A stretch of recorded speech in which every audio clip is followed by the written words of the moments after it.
j'espère que vous allez bien. Merci d'être là le samedi pour regarder ce thé ou ce café. Moi, je dirais qu'un mot. Tiens, il y a de la joie aujourd'hui. Il y a de la joie. Ah voilà, c'est ça. Bonjour, bonjour, Allez. les Simounettes, il y a de la Merci, joie. merci, merci Charles. Il y a de la joie parce qu'on reçoit un homme. Ça fait quelques années que nous ne l'avons pas vu. Il est très présent dans les médias, il est très présent dans les librairies. C'est le philosophe le plus lu en France. Et c'est un homme complexe, entre plein et délié. C'est Michel Onfray qui est avec nous ce matin. Bonjour Michel Onfray. Regardez ce que nous vous avons préparé. C'est la somme de votre travail. Ah oui. 100 livres. Vous célébrez le 100e livre, et c'est celui-là dont nous allons parler. 34 kilos. Bonjour. Bonjour. 34 kilos. 34 kilos. Oui. C'est impressionnant vu comme ça. N'est-ce pas, Oui, hein? oui, oui, oui. Alors, vous êtes effectivement un homme qui écrivait beaucoup. D'ailleurs, parfois, on vous le reproche, mais on vous reproche beaucoup de choses, hein, cela dit. Vous êtes un homme aimé et puis mal aimé. Vous êtes un homme adulé et parfois même vilipendé. Et puis, il y a ce livre qui vient de sortir et qui est un livre, moi, qui m'a paru extrêmement intime pour un homme qui se dévoile pas tant que ça, en définitive, puisque vous parlez du deuil de vos proches, de votre compagne, de votre père, le deuil de la mélancolie, mais aussi de l'AVC que vous avez subi, dont vous avez été victime, c'était en janvier dernier. Alors, est-ce que vous allez bien? Oui, ça va très bien, très bien. C'est vrai? Merci. Il n'y a pas de stigmate Si, il y a eu une disparition du champ visuel dans le bord supérieur gauche, et puis il y a eu pendant quelques mois quand même cette idée qu'il pouvait y avoir des répliques, comme on dit, quand il y a eu des tremblements de terre. Donc on a des activités cérébrales un peu étonnantes, des espèces de grésillements, de pétillements dans le cerveau. On a des arythmies cardiaques, on ne sait pas si les arythmies ont causé l'AVC ou si les AVC causent des arythmies. Évidemment, quand on se dit ça va recommencer, on a de l'angoisse d'un seul coup. Et puis on se dit, mais est-ce que c'est l'angoisse qui génère ça ou est-ce que c'est ça qui génère l'angoisse? Et on vit autrement? Oui, alors après... On se protège? De quoi? On se ménage? De quoi? Non, il n'y a pas... Enfin, il y a des choses essentielles. Je veux dire, à ce moment-là, on se dit, bon... J'étais en sursis depuis l'infarctus, j'avais eu 28 ans. Il y a eu un premier AVC, j'étais en deuxième sursis, j'allais dire second. Troisième accident, l'AVC, donc on se dit troisième sursis. Et je vis plus dans la proximité de la mort, depuis, plus encore. Mais c'est pas quelque chose de... Et on l'apprivoise davantage? Oui. Enfin, l'apprivoiser, on se dit... Ça peut arriver, comme c'est arrivé, ça peut être fatal. Et j'espère d'ailleurs que s'il y a un troisième AVC, il sera fatal. J'ai pas envie d'être un légume. J'ai pas envie d'être à charge de qui que ce soit, même à charge de moi. Donc on se dit, oui, il y a la mort, elle est là, je vis avec. Philosopher, c'est vraiment apprendre à mourir, comme disait Cicéron, repris par Montaigne un petit peu plus tard. Et c'est une pensée, je ne vais pas dire douce, mais enfin, quand on vieillit, on sait qu'il va falloir composer avec elle et que peut-être il faut composer plus tôt qu'on avait prévu. C'est pas bien grave. Vous aimeriez encore avoir cet âge? Je ne veux pas dire que votre question n'a pas de sens, mais ça ne se pose pas. Donc, mais est-ce que vous êtes resté fidèle à cet enfant? D'ailleurs, j'allais vous répondre ça, en vous disant, de toute façon, j'ai toujours cet âge. Et j'ose espérer que je suis resté fidèle à tout ce qui m'a constitué, c'est-à-dire aussi mes parents, je veux dire, ce qu'a été la cellule familiale, mon père. Alors après, le milieu, le milieu, les pauvres, les humbles, les gens modestes, les gens qui n'ont pas la parole. J'espère leur être resté fidèle. Alors là, je suis quoi, là, ici, à ce moment-là? Je ne sais pas trop. Je veux dire, j'ai quel âge, d'ailleurs? Vous savez, vous connaissez les bébés, mais moi, pas trop. À peine un an. Oui, c'est ça. Hein? Il s'est passé beaucoup de choses. Dans le ventre de la mère, d'abord, dans cette première année de présence au monde, je dirais. Et on est structuré déjà, il y a beaucoup de choses. Ma mère m'avait fait voir il y a quelque temps des photos de moi qui ont été faites par un photographe professionnel qui était venu dans le village. Mes parents n'avaient pas beaucoup d'argent et donc je me dis, mais ils ont trouvé un peu d'argent pour faire ces photos. Donc il y a eu de l'amour. C'était sacrifié. Oui, il y a eu de l'amour dans ces premiers moments de mon existence, oui. Mais pourtant, vous dites que votre mère a eu une main assez leste avec vous, une mère qui... C'était une autre époque, vous savez, je veux dire... Qui, dès 10 ans, vous met dans un orphelinat. Oui, mais là aussi, je veux dire que quand vous réfléchissez, vous savez, il y avait un martinet à la maison, mais je veux dire que le martinet qui servait, mais le martinet, on l'a acheté à la droguerie du village. C'est-à-dire que vous alliez dans la droguerie du village, puis vous pouviez choisir votre martinet. C'était pas seulement fait pour taper les chiens. Vous savez, dans la campagne que j'ai connue, quand les chiens aboyaient un peu trop, ils se prenaient un coup de fusil de chasse. Hein. Mais le martinet, c'était fait pour dresser les enfants. Donc on a changé d'époque. C'était avant mai 68. On pensait qu'il fallait dresser les enfants, que, après tout, des gifles, des coups. Voilà. Donc je ne suis pas exceptionnel dans cette aventure non plus. Quel regard vos parents portaient sur le travail que vous d'intellectuel, le travail d'écrivain? Là, c'est pareil. Eux qui étaient des manuels. Hein. Oui, c'est ça. Et donc, il faut Une mère femme de ménage, un père ouvrier agricole. Alors là, c'est pareil. L'écriture et la réécriture de l'histoire se font. C'est-à-dire, évidemment, j'ai le trajet qui est le mien. Donc, évidemment, on regarde ce Est-ce trajet. qu'on n'idéalise pas, d'ailleurs, avec le temps? Moi, je ne sais pas. Mais après, si. Mais je me souviens très bien que qu'en lisant Le Rouge et le Noir, vous savez, il y a un moment donné où Julien Sorel est en train de lire un livre sur le toit de la scierie de son père, si je crois bien me souvenir. Il y a un moment donné où le père dit « ça va, quoi, les livres ». Et donc, quand j'ai dit que j'aimais les livres, la lecture, etc., on n'a pas forcément trouvé ça très intéressant. On estimait qu'il fallait avoir un métier entre les mains, qu'il fallait être manuel, qu'un intellectuel, globalement, c'était quand même un drôle de type. Enfin, l'intellectuel, c'était un peu le type dont la sexualité n'était pas forcément assurée. C'était peut-être même un pédé, comme on disait à l'époque, ou quelqu'un d'efféminé. Donc il faut aussi se battre pour dire « Ah non, c'est pas comme ça que ça fonctionne. On peut aimer les livres, la lecture, la littérature, l'écriture. » J'ai écrit très tôt, très vite. À 10 ans, j'ai commencé à écrire un texte. Pour écrire un texte, pour le plaisir d'écrire un texte. Alors évidemment, aujourd'hui, la réécriture fait qu'on se dit « Ben non, tout de suite su que c'était un intellectuel. » etc. C'est pas exactement comme ça que les choses se sont passées. Vous avez connu un complexe de classe à l'adolescence, lorsque vous rentrez à l'université. Vous vous sentez différent des autres?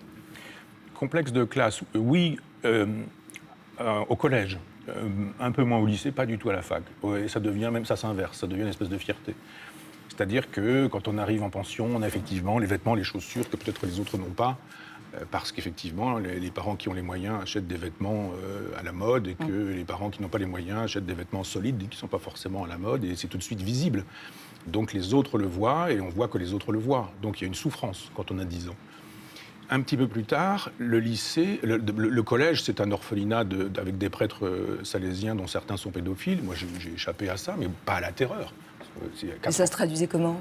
Ils tripotaient des petits garçons, voilà. Et vous-même? Moi, non. Et j'ai eu la chance de passer à côté, parce que j'ai fait de la photo. Moi, j'ai tiré des photos dans des laboratoires avec l'obscurité, la petite lumière rouge, etc., avec un prêtre qui lui, l'était.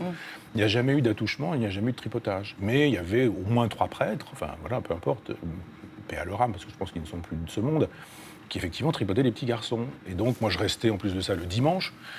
On faisait du kayak. Et il fallait savoir nager, ça paraissait un peu normal. Et le curé en question faisait des courses de kayak. On disait, le premier arrivé au pont, et hop, tout le monde partait à fond sur le kayak. Et puis, le curé était avec quelqu'un d'autre qui ne savait pas nager, qui l'emmenait dans les roseaux et qui le tripotait, etc. Et puis après, on lui dit, il t'a fait quoi? Il t'a pédalé, c'était l'expression. Mais il ne faut pas te laisser faire, il m'a chatouillé le zizi, etc.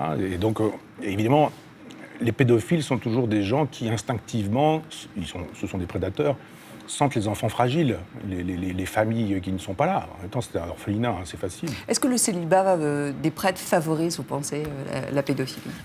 C'est plus compliqué que ça. Ça n'arrange pas les choses. Mais je pense que quand on arrive à la prêtrise et qu'on fait vœu de chasteté, on s'engage à quelque chose d'impossible. Vous avez 25 ans et que vous dites « je vais passer ma vie dans la chasteté, dans la continence », on sait très bien que c'est problématique, avec cette libido-là. Quand vous avez la libido de quelqu'un de 50, 60, 70 ans, c'est plus un problème. Mais qu'est-ce qu'on fait de cette sexualité? Alors évidemment, vous avez des sexualités, je dirais, d'occasion. C'est l'occasion qui fait le lardon, mais qui fait le larron. Et vous avez 600 enfants, enfin pas seulement, il y avait un collège et puis un lycée technique, mais vous pensez bien que le lycée agricole, on n'allait pas tripoter les grands garçons de 16, 17, 18 ans, parce que là on pouvait s'en prendre une et que les curés allaient voir les enfants les plus fragiles. Vous avez des enfants, moi j'avais 10 ans quand je suis rentré dans cet orphelinat. 10 ans, fragiles, plus ou moins abandonnés par les parents, on est quand même là balancé dans le genre, et c'était, là encore, je le redis, c'est une époque, il ne faut pas juger cette époque avec les critères d'aujourd'hui. L'omerta qui est levée, là, par l'Église? Non, il n'y a pas d'omerta levée, c'est de la com. Le pape François est un grand communicant.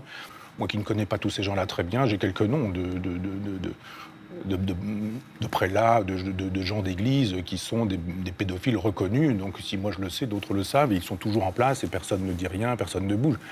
Il y a une espèce de gestion de la sexualité qui est terrible dans l'Église. Mais en même temps, vous avez Jésus qui n'est pas un corps, qui n'a pas de corps, qui est une espèce de concept. Vous avez Marie qui est une vierge et qui a un enfant. Il y a de quoi quand même troubler les gens quand on leur dit que l'érotique chrétienne, c'est ça. Il faut imiter un cadavre, le Christ. Et il faut, et pour les femmes, imiter une vierge qui est mère en même temps. C'est difficile d'être vierge et mère en même temps. Donc évidemment, ça génère des névroses. C'est une idéologie qui génère la névrose. Donc quand vous faites de cette névrose l'essentiel de votre existence, il est normal que vous ayez des problèmes avec votre corps, la sexualité, etc. Donc oui, bien sûr, quand on aura des prêtres mariés, pères de famille, etc., on évitera un certain nombre de problèmes, mais pas tous.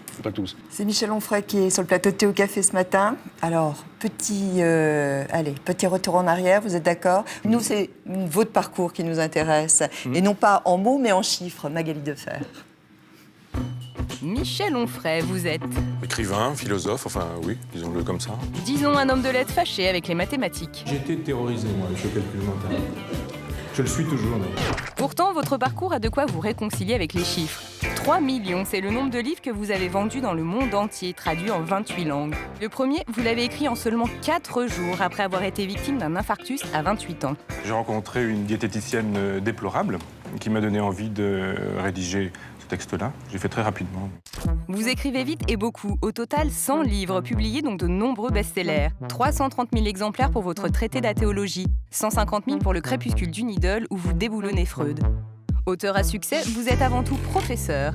20, c'est le nombre d'années que vous avez passé à enseigner la philosophie dans un lycée technique avant d'en avoir assez de l'éducation nationale. Ça me fatiguait de devoir rendre des comptes, de faire des appels. Vous démissionnez donc en 2002 pour créer l'Université populaire de Caen. La philo a la réputation d'être ardue, vous la rendez accessible.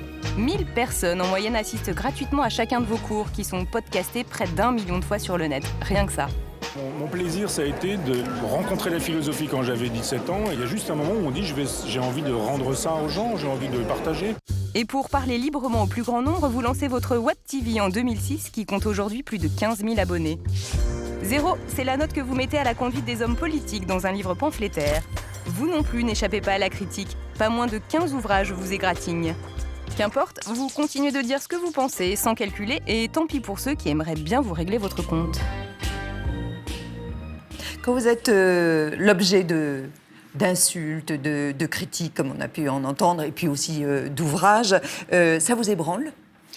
Oui, ça m'a ébranlé considérablement les premières fois, oui. C'est-à-dire qu'on se dit, mais pourquoi est-ce que je mérite ça? C'est pas vrai, c'est faux, quoi. J'ai pas dit ça, j'ai pas fait ça, on me reproche ça, mais d'où ça vient? Et puis très vite, on comprend que... je dis très vite parce que je peux même dater ça. 1989, c'est mon premier livre, et je comprends la chose en 1990. Et c'est avec Michel Polac qui commence à faire une critique négative d'un livre que je n'ai pas encore écrit. Et alors là, on se dit, effectivement, je vois comment fonctionne le système. Pourquoi vous êtes clivant?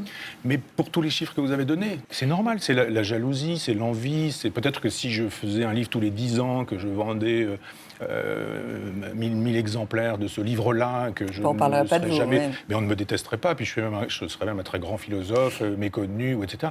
Bon, ça fait partie de... C'est la rançon de la gloire, je dirais. Quelle est votre opinion sur le couple? Moi, j'aime beaucoup Jules et Jim, d'Henri-Pierre Rocher, de Truffaut, qui a fait ce très beau film, parce que je pense qu'il y a... Jeanne Moreau. Jeanne Moreau, il y a un couple traditionnel. Monogamie, l'homme, la femme, la monogamie, la fidélité, le même toit, la cohabitation, les enfants, etc. etc. Et moi, j'ai rencontré Marie-Claude, j'avais 19 ans. Et donc, on a fabriqué un couple sur mesure. Et je vois la question que vous ne me posez pas, mais que vous me posez tout de même. Et Dorothée est rentrée dans notre vie, et pas seulement dans ma vie, il y a plus de 20 ans. Et ça s'est construit comme ça, avec l'assentiment de Marie-Claude, avec l'assentiment de Dorothée, chacune sachant ce que je proposais, ce que je pouvais donner, ce que je ne pouvais pas donner.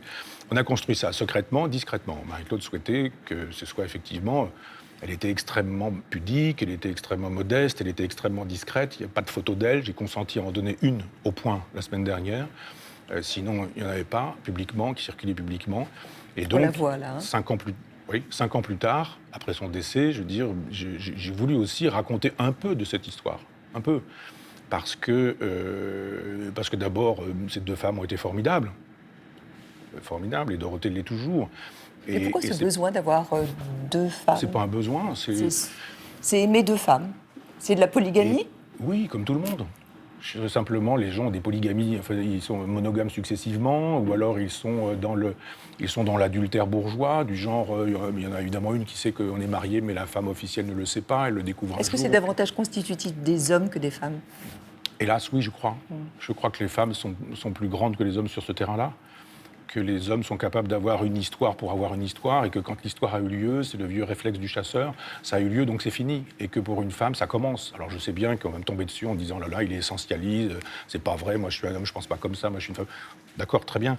Je constate simplement que les hommes sont capables de donner beaucoup de corps sans donner d'âme, et qu'il y a chez les femmes une grandeur supérieure, un cran au-dessus je dirais, qui fait que, ne serait-ce que pour des problèmes de mécanisme, de physiologie, pour que le corps d'une femme soit en harmonie, il faut qu'il y ait du don, il faut qu'il y ait de l'offrande, il faut qu'il y ait de la volonté, il faut qu'il y ait une espèce de sublimation intellectuelle, cérébrale, spirituelle. Il y a chez les hommes une espèce de mécanisme terrible. C'est ce qui fait d'ailleurs que les femmes ne violent pas et que les hommes violent.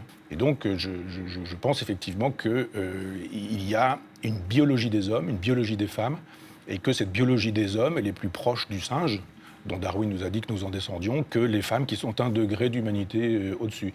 Donc c'est pas un besoin. Un jour, je raconterai aussi cette histoire avec cette histoire de couple, où je dirais un peu plus, un peu mieux comment ça s'est construit. C'est pas non plus quelque chose du genre je veux un couple comme ça. C'est éminemment pragmatique. La vie, ça doit être du sur-mesure pour chacun.